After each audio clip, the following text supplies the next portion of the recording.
Hey everyone, today I'm with Brennan White, and he is with has a tool called Cortex. Is it Meet Cortex or Cortex? It's one of those. Yeah, the tool's And Cortex, the website is Meet Cortex. gotcha. Yeah. Okay, yes. And he has an amazing new AI tool that basically predictively make judges engagement rate on images. So he can basically take two images and basically base and predictively assess what images are going to work best. And as you know, whether it's Amazon, whether it's social media, predictively knowing between all the content that you're posting and knowing what the engagement rate is critical to knowing what will work. And it's gonna be super I've been following this guy Brendan's tool for a long time, and I'm really excited to see where it is and where it's going, like how it can be used for Facebook ads, how it can be used for Amazon main images, how it can be like used for a lot of things, because that predictive AI will really help, because as we know, we have tons of content, but getting like narrowing it down to the right type of content is very difficult. So, Brennan, I'd love to hear a short intro about you, and let's dive right in. Yeah, thank you. Really glad to be here, man. Yeah, I get really short intro on my background. I started a digital marketing agency. It was one of the first social media marketing agencies in the US, focused on creating content for social back in 2006. So that was a little early. The first couple of years were kind of like convincing brands that social was going to matter. And then a couple of years in, all that changed, and we were in the right place at the right time. And we'd already worked with, Puma and Dunkin' Donuts and 3M and all these big companies and brands. And so when things change, they change really big, and that worked out really well. One of the things that we saw, one of the problems that we saw is exactly what you touched on.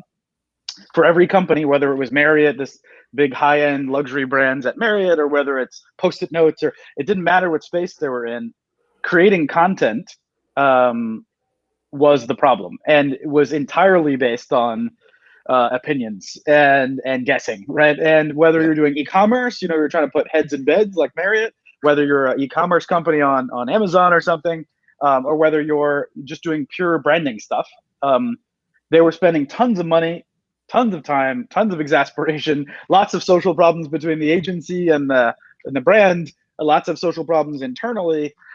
People just arguing over effectively opinions, right? And so we saw that everywhere. We actually went to our vendors first and said, who's working on this? Who's got a software that we could use as the agency to like solve this and be smarter about our content?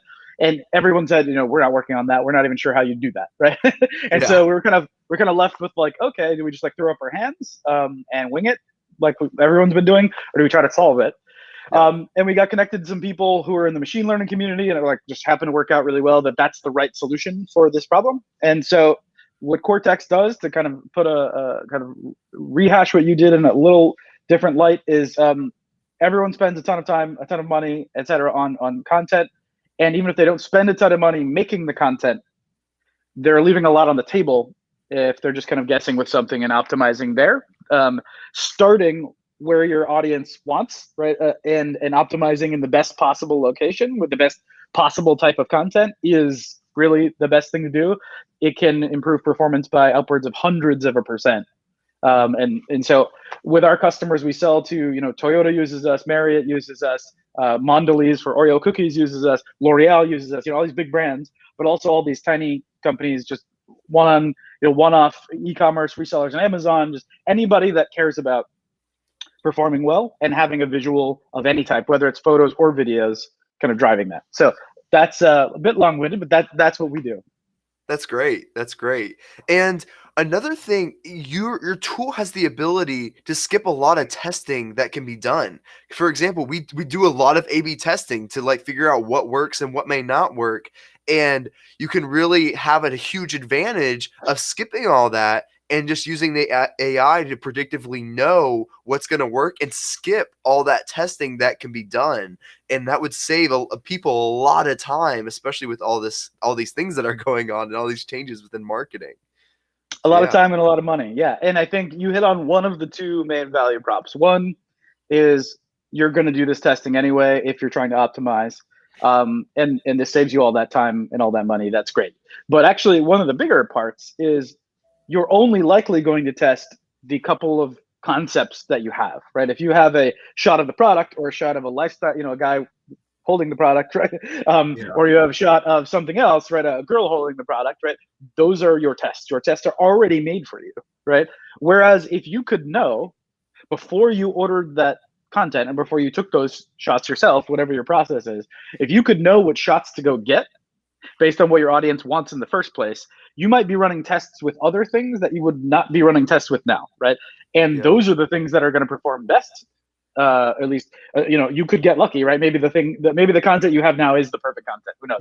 But and you've got like the answer in there, right? And if Yeah. that's the case, you don't need us. You're super lucky. Congratulations.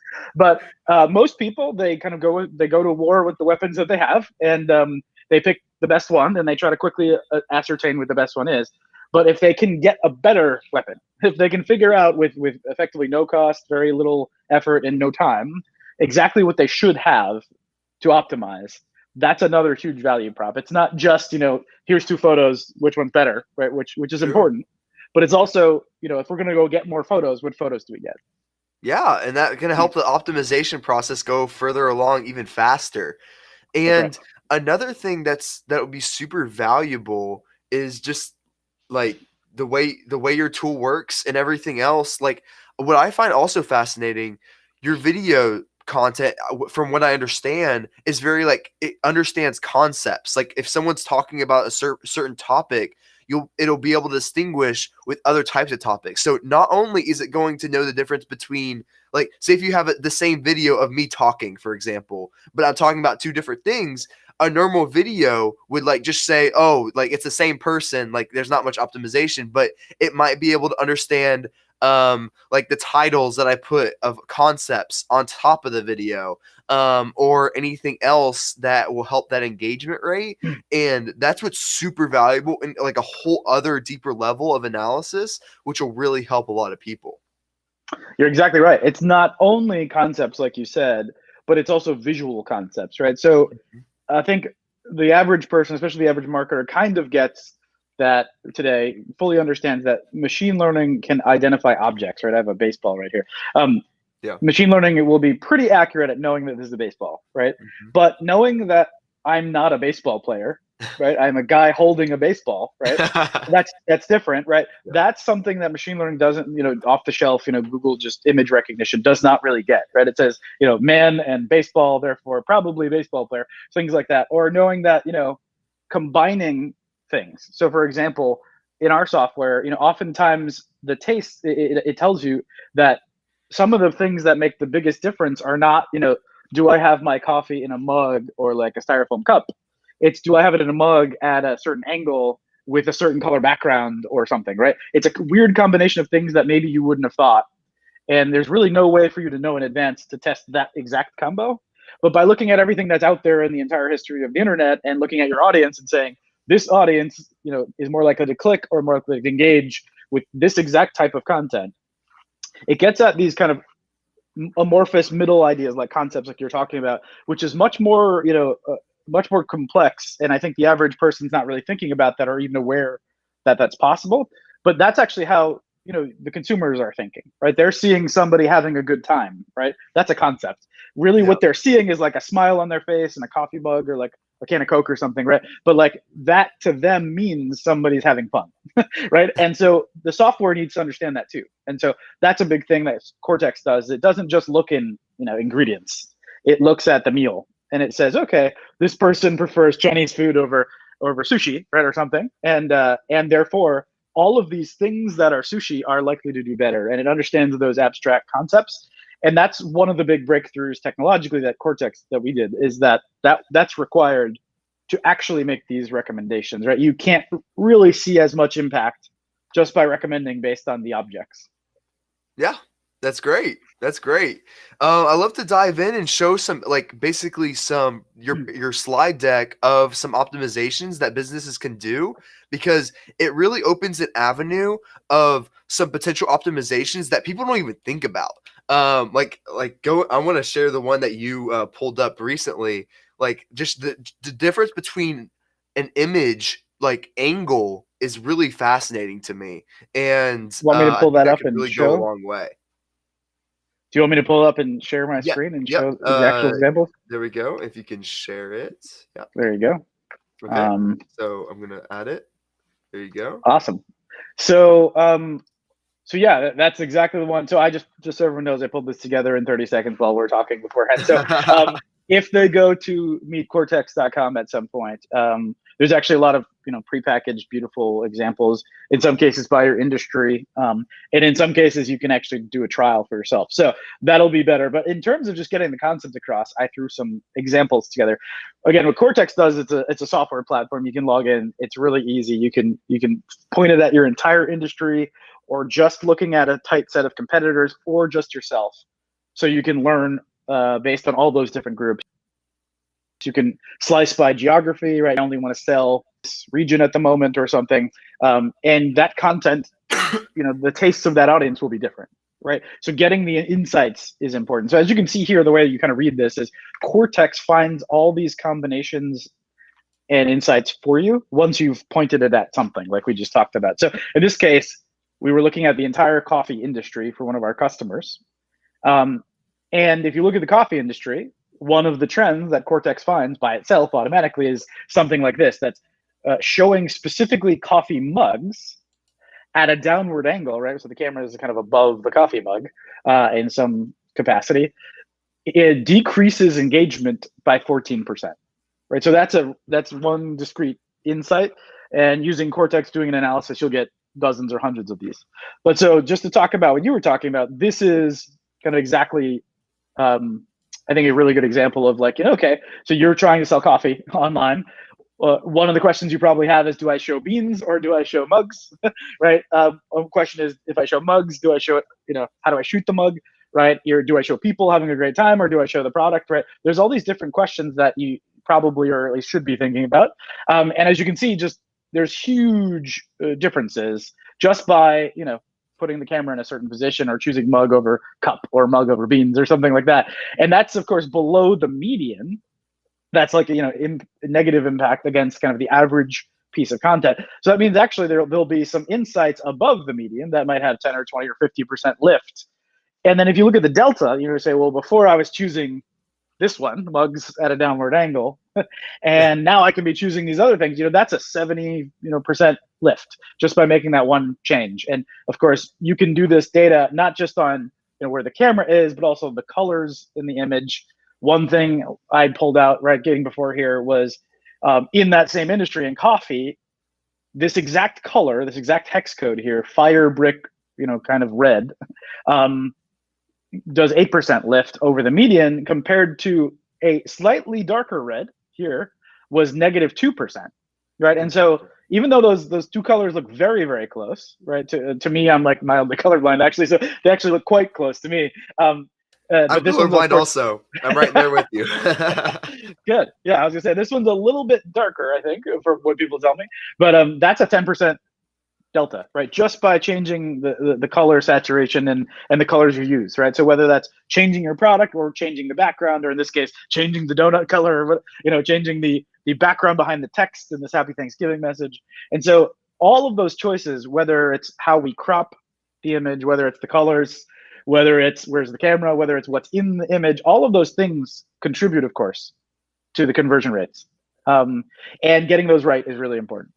What I find fascinating, it's going to find correlations between all this and like that normal people won't be able to see, like the difference between fire brick red and normal red. Like like the normal human won't know, like the normal human eye won't know the difference, but there are certain subconscious factors when making this content that are going to make a big difference.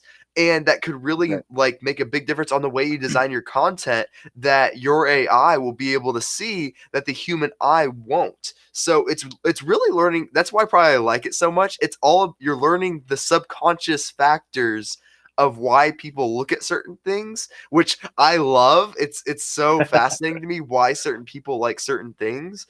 And that's where your tool can really come in place to really figure out the subconscious factors when it comes to engagement rate. That's right.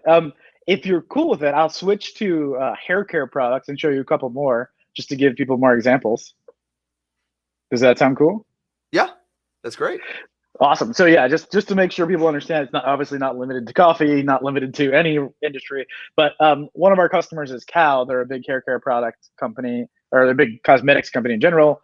But they noticed that simply by changing the shade of pink, just like you were talking about, from this one, the one you see here in the images as well as the background, to this one, slightly lighter shade of pink, was a 37% lift in Wow. performance, right? Just from these two colors to just bounce back and forth here, which is obviously quite significant.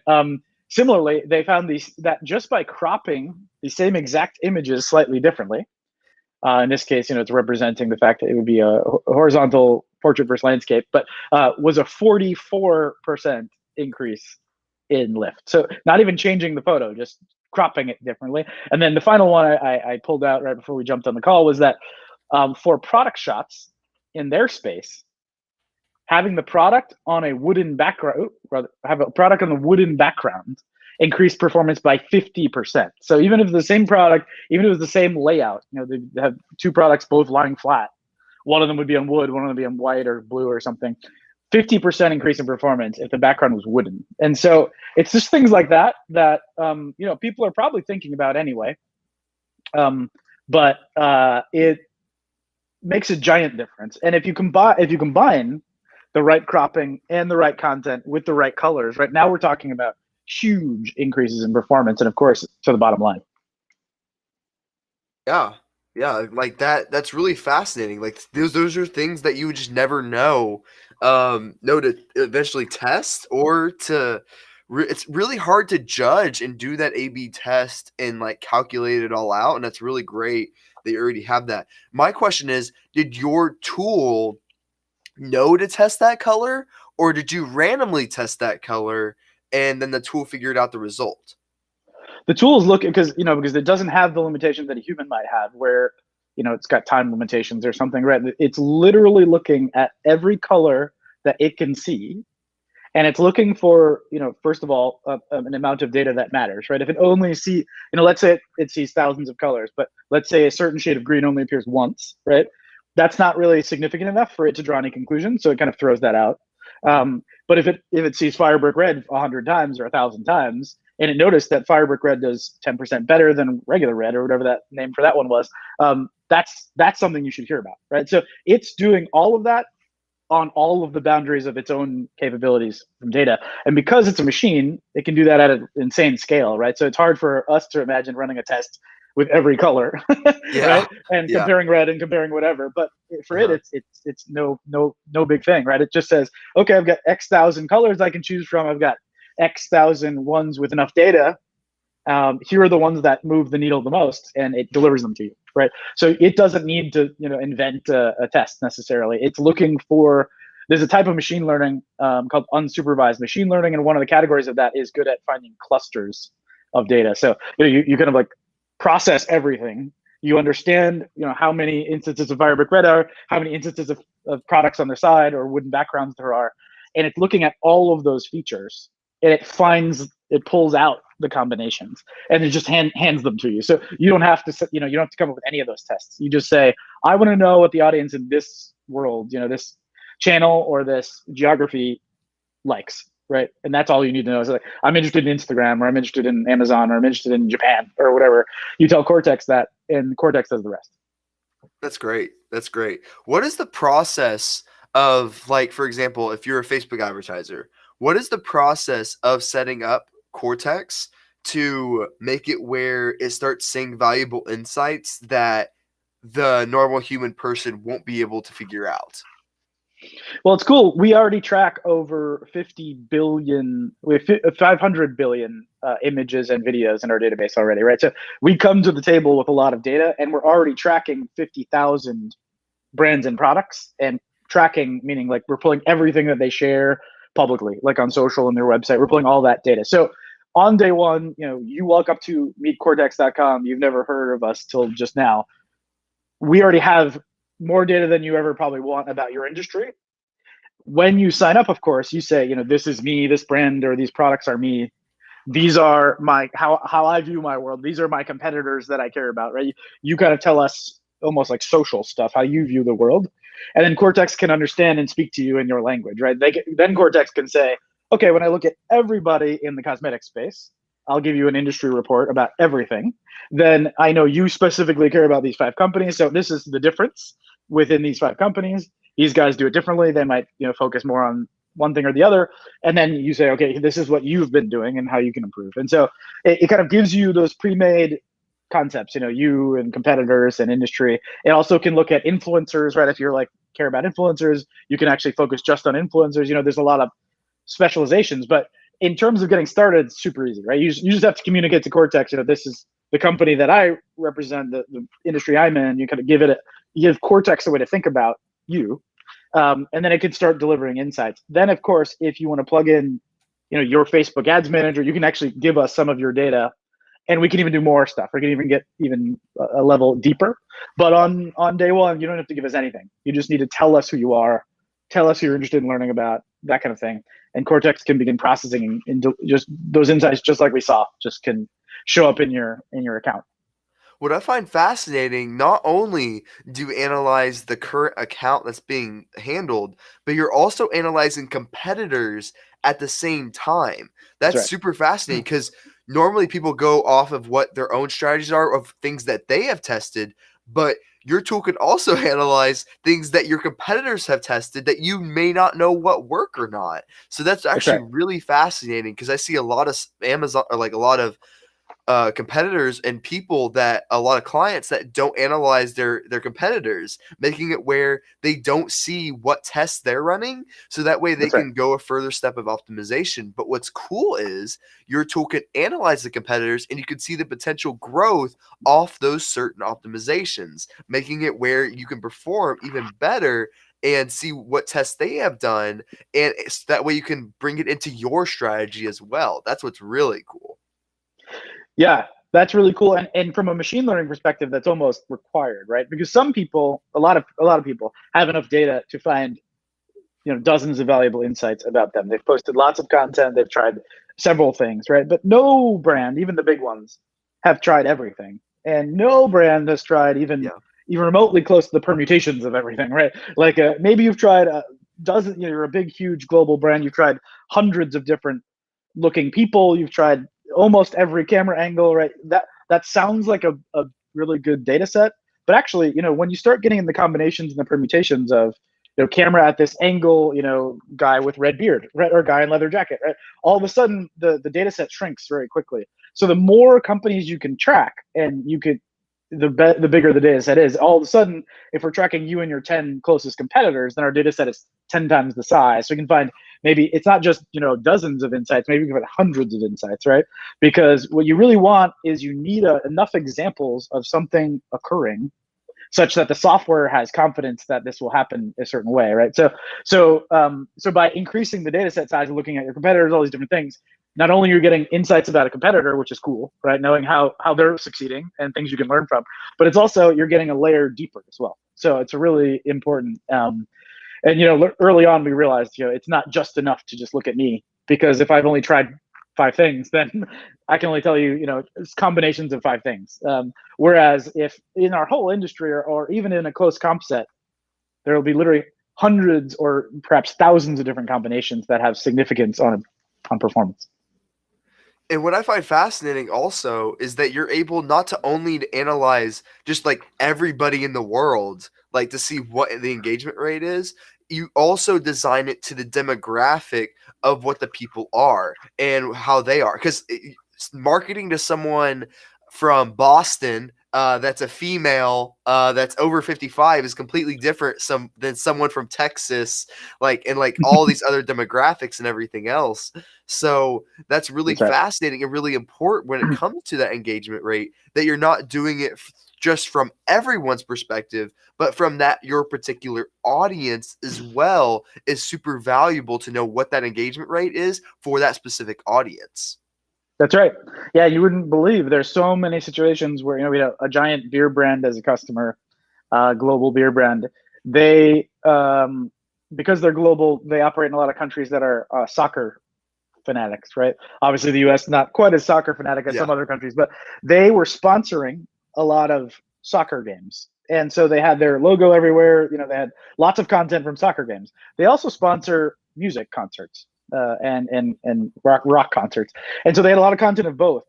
And right when we started working with them, they were about to commit for all of next year's budget, committing to making content about soccer games and killing the content. They're going to stop sponsoring sporting events because they did the best job that they could. They kind of gathered the basic data that they could, and it kind of pointed in the direction, soccer was better than sports, than concerts. But actually, as it turned out, exactly what you said came true. If you looked a layer deeper at the different audiences, actually for some audiences, soccer was absolutely far and away the best thing they could do. But actually for a lot of audiences, it was the exact opposite. And music concerts were actually the best thing they could do. And soccer was towards the bottom, right? And so it turned out that there wasn't a universal right answer for them, right? It was actually case by case. It was not only country by country, different countries kind of had different preferences, but also, the demographic, the age, et cetera, had a huge difference. So just by engaging with Cortex, we kind of got there at the right place at the right time. We stopped them from cutting off, one of their big content centers that was actually working well for a huge swath of their population, simply because they just didn't really have the data to know otherwise, right? They were trying their best. They were trying to do it manually and trying to get a sense. And so, they're very commendable. Some people don't even try to get that data. They just kind of wing it. So, and they were already a cut above, but we saved them from kind of shooting themselves in the foot, which is really awesome. What do you see is the normal problem that businesses are making? Like when you analyze the content and seeing what is the biggest opportunity for optimizations? Is it the camera angle? Is it colors?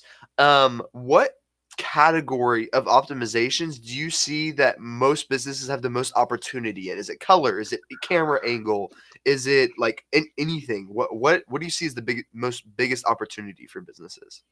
It's an awesome question. And I wish there were a bunch of like universal secrets, right? Because it'd be really great for marketing our software. If we had a ton of, things that were universally true. I would say it's funny because it really does. It's really case by case. So as an example, one of our hair care cosmetic company clients, in their very first, they turned Cortex on, they pointed at a thing, and they got a bunch of analysis back on their very first pass. Mm-hmm. One of the most negative things that they were doing was glasses on their models. Huh. But for them, it was really controversial because they're a hair care product company, and glasses includes sunglasses. And so their point was, this has nothing to do with our product. Why would this matter? Why would our customer care whether there's glasses on the person? This doesn't make any sense. But the cool thing is, because we're giving you very specific predictions, it affects your performance by X. You can actually go test. You could A/B. It's effectively telling you go A/B test glasses versus not, and call our bullshit if you feel like it, right? And they tried to call our bullshit. They said this doesn't make any sense. I don't buy this, right? But it turns out that was it was like negative 30-something% performance or something like that. It was a huge impact just by having glasses, right? And so that's an example, of course, like how do you dress the model? What's in the image. But that's just one example, and that's not really anything we could have predicted or they could have predicted, right? It had nothing to do with their product at all, right? And so it's hard because that's usually the case. It's usually stuff that is super surprising, right? They're thinking about color, they're experimenting with backgrounds. That ends up mattering a lot. But it's always something. There's always at least a dozen or a handful of those that you're like, wow, I had no expectation. We would have never run that test. There's no way we would have suggested it or they would have suggested it.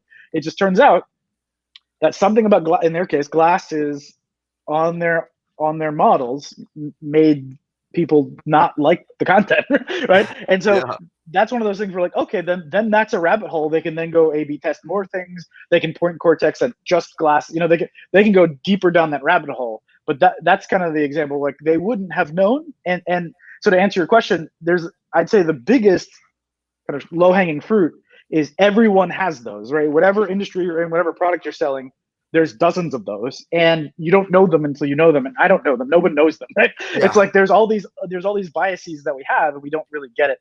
I would say the closest one to give you a cool takeaway for the audience, I hope they can go test it themselves. One thing that's almost universal is faces.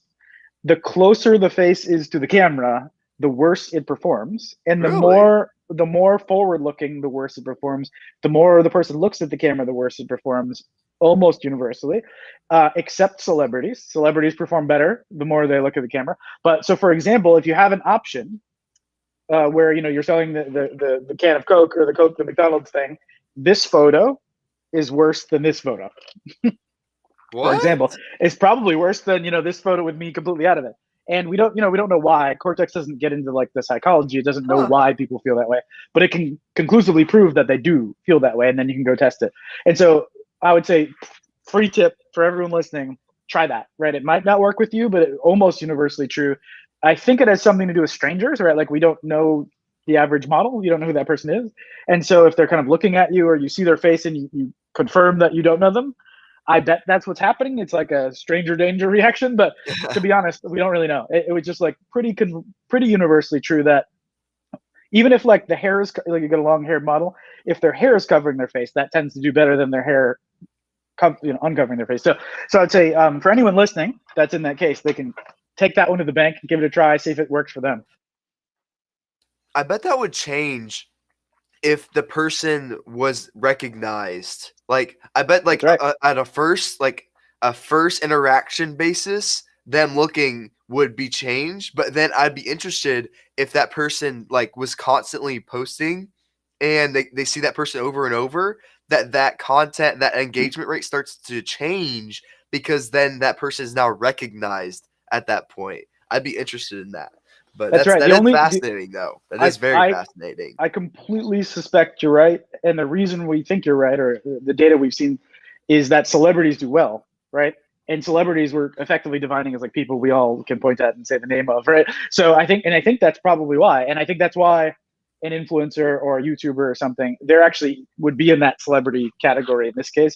And effectively what I think is true is what you're saying is it's recognized faces versus not recognized faces. And I think another test that'd be interesting is like if we could test your mom or whatever, someone in an ad and show it to you, I bet you'd be okay with it because it's not a stranger. But again, Cortex doesn't really try to figure out the psychological why. It just figures out the nuts and bolts so you can go make better content. But yeah, we've thought about that one a lot because that one is really powerful and is almost universal, as I said. So, everyone asks that. They're like, why?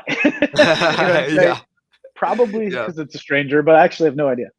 Because it's all subconscious. It's all subconscious stuff that, like, us humans have no idea why. We, like, for example, we don't know why beauty exists. We just say, oh, that's beautiful. And then we have no idea why it's beautiful. We just say it's beautiful. Like, it's just all these subconscious factors that we have no control of that for some reason our mind likes through some weird thing, like when we were cave people hitting on things. For some reason, the ones that survived we're here because of it. Whether that's the color blue that's pretty or whatever. So yeah. It's also, when you think about it, like we talk a lot about digital here, right? Obviously in e-commerce and stuff, but actually this is also true in the real world, right? If you're walking down an aisle at a supermarket, you have all these colors and all these shapes and all these things hitting your eye, which you're subconsciously processing. And at some point you turn and you lock eyes with the product and it gets your attention and you walk over, and then your conscious brain says, oh, grape nuts or, granola bars. And you start reading and you start thinking, right? The thing that got you to notice the product wasn't your conscious mind, right? Your subconscious that likes colors or likes the shape of the box or the picture on the box or the model on the box, whatever it is, that's what got your attention. And so same thing happens in real life, not that digital isn't real life, but is in the physical world as well. Yeah. And our customers use it the same way. They'll if they're a product company where they're selling in a store, they're selling in something, it's the same kind of concept, that testing the way the packaging affects the customer as well. Same story, right? Because if your goal is to get them to walk across the aisle and grab your box instead of the box next to you, you want that to light up their brain, and you want that to be the most engaging image. And so same story. And it's exactly what you're talking about. It's this kind of like underlying programming that we all have and we don't really understand. And the programming, of course, is different from country to country. Like a really cool example is if you're advertising a location, so like a tourism and stuff, if you're advertising the actual example is if you're advertising a beach to the Chinese market, you want the beach to have lots of humans on it. Huh. And if you're advertising to a Western market, you want the beach to be empty, or Interesting. one family. And so again, the hypothesis is maybe China's got a lot more people in it, and they're like, the idea of a beach being empty is like, maybe it's a bad beach because no one's there. Like, I don't, it's like you can try to like read into it exactly what it is, but that's actually completely different. Completely the recommendations flipped. So if you're a hotel company and you're making content for Asia or China specifically, it's actually the choices you make are different than if you make it for Western. They want like a placid, oh, it's my own beach, like private Yeah. experience. And so it's weird. And there's things like that too. So it's not just universal human programming, of which there are some things. It's also cultural programming. And again, we don't really know why, but Cortex's point is just, it exists. It affects who's going to buy your product. Let's unpack it and let's give you the insights as much as possible. Interesting. So when it comes to product packaging, someone could, for example, send you their box, and Cortex can know which box ends up being more engaging for that person.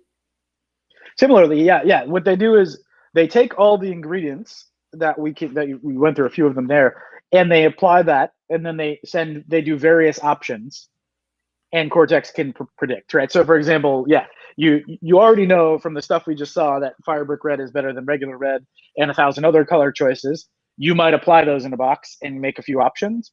You also know a bunch of shape things. You know a bunch of, for example, if it was a coffee box, you'd know that the camera shouldn't really be above the coffee, maybe to the side, or maybe not a mug at all. Maybe it's the beans, right? You know all that stuff. So you take all that, you apply it into a few options, and then Cortex can predict of those options which ones are best. And then you iterate on that. And so it's the same concept, but it's a little bit slower to iterate because they tend to actually make proofs of the boxes or proofs of the bag or whatever, and it takes longer than just iterating a digital thing. And my next question is, do you have to make each iteration, or will it give you the suggestions? So if you give someone a product package, and then do you have to create 50 different variations of color for that package, and then it picks which one's the best, or will it give you suggestions on Suggestions which first. potential ones will work better? Yeah, the latter. It like, for example, it's seeing everything your audience is clicking on and buying and everything in real time. So it actually is a very good idea what colors get the attention of your audience, right?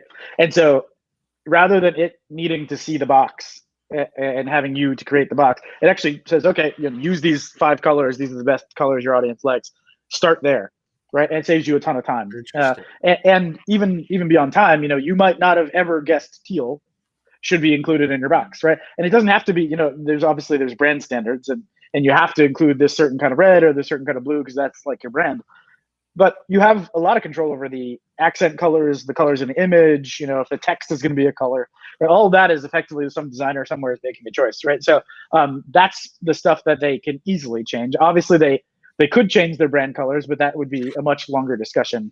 We haven't had anybody rebrand their whole company yet based on Cortex, to my knowledge. I would do that. I would seriously do that. I'd be like, okay, I'm going all in.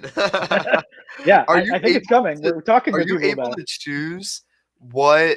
So for example, like let's say if you were targeting women over 55, are you able to see the differences between age and demographics? So for example, women over the age of 55, they might like this certain color of red, but women under 55 and through 23 might like this certain color red. Are you able to distinguish between the target market that you're going after? That's right. Yeah, you can do that. The only limitation is, as I mentioned kind of earlier, the more you slice, the smaller the data set, and so the fewer insights you get, basically. So yes, you can do that. Yes, something basic like red versus other red, you'll be able to know that confidently. But yeah, for example, you'd be unlikely, regardless of the size, or if we're looking at an industry, we have dozen companies or more. That's a lot of data, so you can get a lot of detail. But like it depends on how many companies are on the data, how many images or videos are in the data set, things like that. But in a kind of standard example, the more you're slicing, the less granular our creative recommendations can be. So it's kind of like a sliding scale. If you really want to go deep and figure out exactly the nuances of this color plus this mug plus this camera thing, each one of those slices the data tighter. If you want to go that deep, you end up probably wanting to go broader in the data set, how many companies we're looking at, right?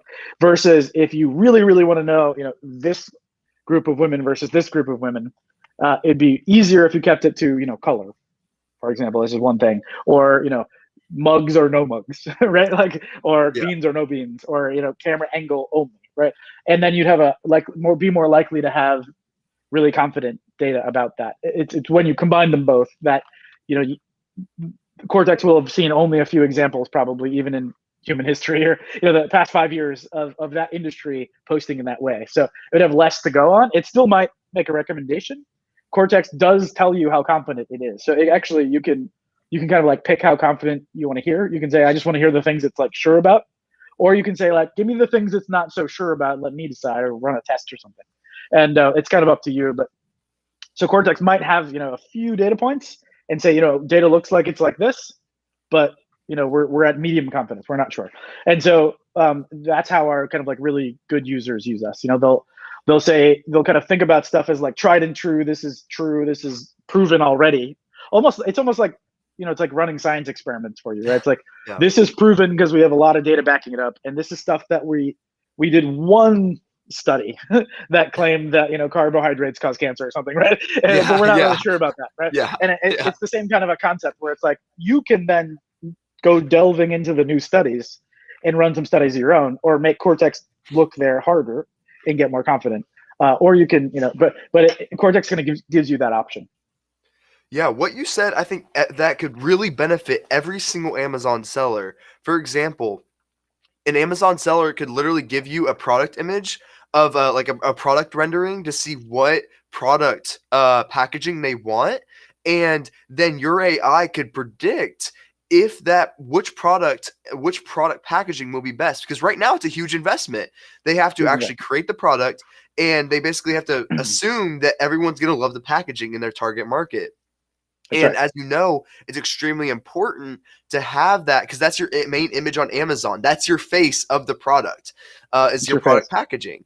Yep. And what your AI can do, it can predict which packaging will get the most engagement for that target market, making so you can really have a data-driven decision when it comes to product packaging. Because normally the way people do it right now is like, oh, that looks good. Like it's based off of basically the founder or CEO say, hey, that looks good. Let's go with it. Yep. And now you can have more data-driven decisions when it comes to your product packaging. And that way you can know based off of actual data that this packaging will do the best, and you will get a high engagement rate with it to really have the most success possible when it comes to creating your product packaging for Amazon selling. So that's really fascinating, actually. It's exactly right. Yeah, and it's cool because I think marketers, advertisers, they get this intuitively. They've been trying to eke out an extra percentage here and there for every other thing, SEO and all this other stuff.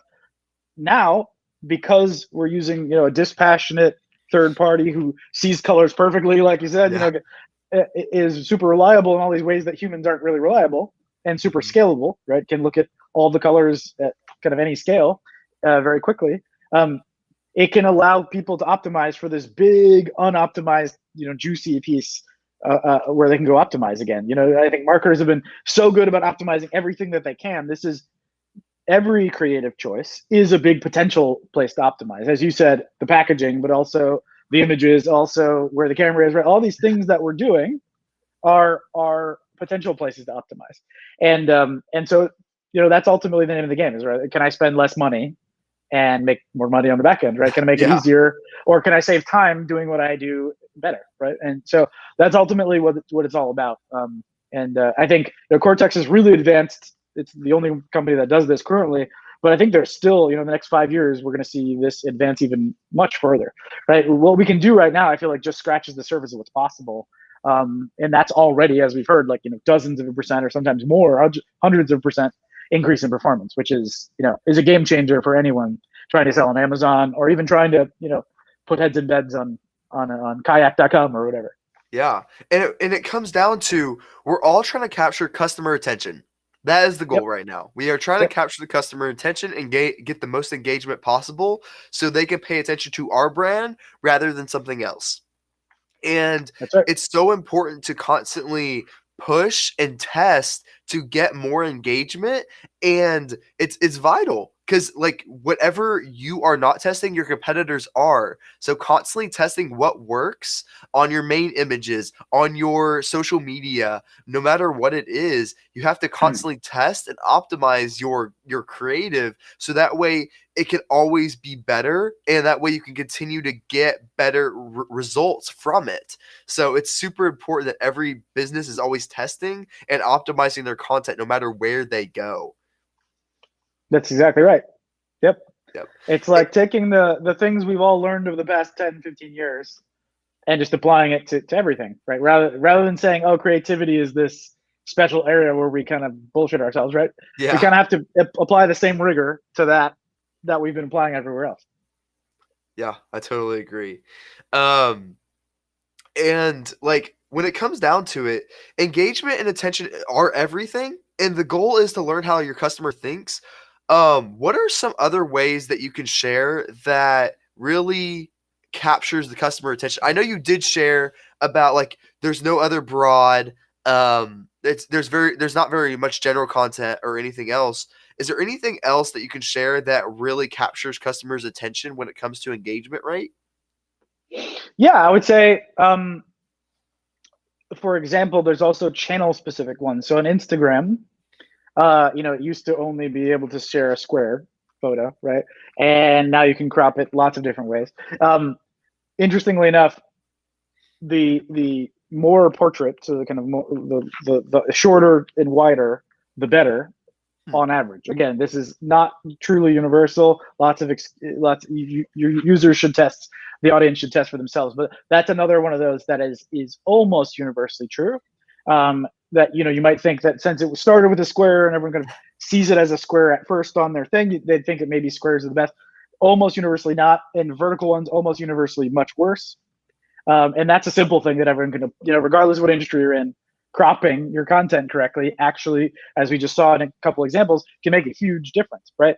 And Yeah. so you might not even need to go reshoot, gotta go get the camera ready or go hire models or whatever your process is, right? You might be able to take what you have now and crop it differently and do that. Or the other thing that is it's one step down. I wouldn't even call it near universal, but is somewhat common is there are certain colors in each color family that tend to perform a lot. Like for example, cornflower blue is one comes up a lot. It's kind of like sky blue, maybe a little bit darker than sky blue, but that's a very, a designer will know there's a specific hex code associated with cornflower blue.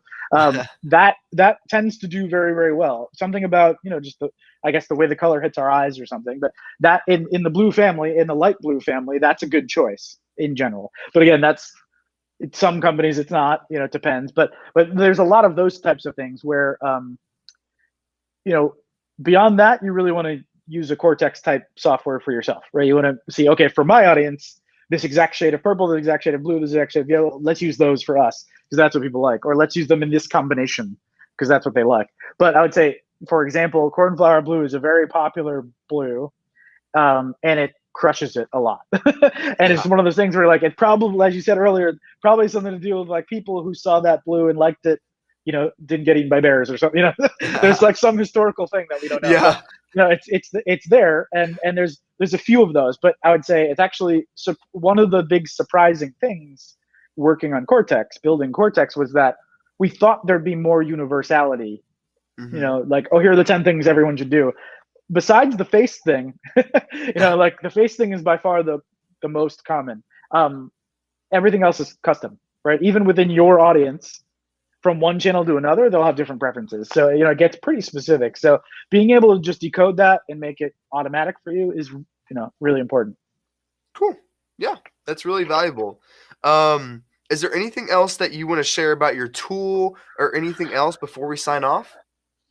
No, I would say, in case, I don't know exactly who will be watching, but, and I don't know when they'll be watching either, but they're watching sometime around now. We've been actually offering some free trials for people. Right now, we're actually in a big product expansion mode. We've hired some new product team members to kind of get more feedback on the product and add features faster. We're kind of changing the way We developed the product to just make it more customer centric and faster. So we're actually in an interesting phase where, like, if people hear about this in the next few weeks and come to meetcortex.com, there's a chance they can try it for free, which before wasn't true, and in the future also won't be true. So I would say, if they happen to be one of the lucky people listening to it now, feel free, go to the website. They might be able to just use this on their on themselves, on their competitors, for no charge at all. And like we said earlier, get set up really fast. So I would say that would be the one thing to share. Otherwise, I would say, if you're not in the mood to trying a new software, setting things up like that, just running those kinds of tests, right? You don't know which tests to run ultimately, so it will take you a lot of time. But just running some of those tests, you might get lucky. You might pick Firebrick Red, and you'll see very quickly after a little bit of a test that's actually a huge win for you, right? And so I would advocate, just for anybody listening, something simple like color, right? If you have an image, run the same image but with a different background color, or a different, if you're going to put text on the image, right? Put the background of the text, make it Firebrick Red versus some other red or some blue or something, and just run those tests. That's one way to get started, and I think they'll see for themselves that these decisions matter a lot, right? The audience cares what it looks like a lot, and I think that'll just help them, with their selling, which is kind of the name of the game, right? Yeah, definitely. And I know I'll definitely take up your offer when it comes to the free trial thing for sure. I definitely want to try it with some of my brands for sure. Of course. And just to test out the tool and kind of give feedback on it for sure. So I'm super excited about it. Love it. So yeah, that's all we have time for today. Thank you, Brennan, for hopping on. Thank you everyone for listening, and hope you liked it, and I hope you thought it was super valuable. Thanks for listening, guys.